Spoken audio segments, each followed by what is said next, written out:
Bana, ukisikia aibu ya mwaka, pengine unaweza ukasema ndio hii aibu ambayo amekutana nayo mwanadada Mange Kimambi, ambaye yeye alikuwa akihimiza watu toke barabarani waandamane, lakini juhudi zake zimegonga mwamba.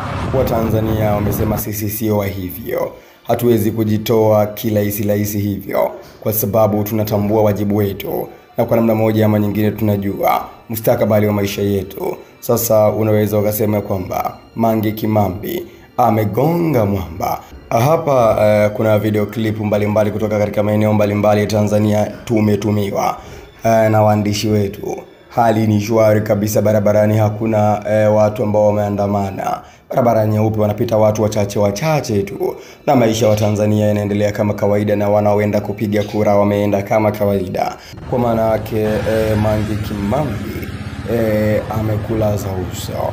Hakuna ambaye amejitokeza kufanya vurugu katika nchi. Kila mtu amesimamia misingi ya nchi ya Tanzania.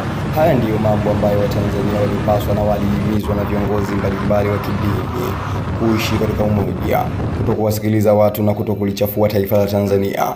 Ndicho Watanzania ambacho wamekifanya. Sasa mwanadada Mange Kimambi yuko mweupe kabisa, limemshuka. Mtazamaji, maoni yako wewe ni yapi kuhusiana na Watanzania kutosikiliza maneno ya watu, kutosikiliza maneno ya watu ambao walipanga machafuko nchini, lakini mwisho wa siku mambo yako shwari kabisa? Andika maoni yako hapo katika sehemu ya comments.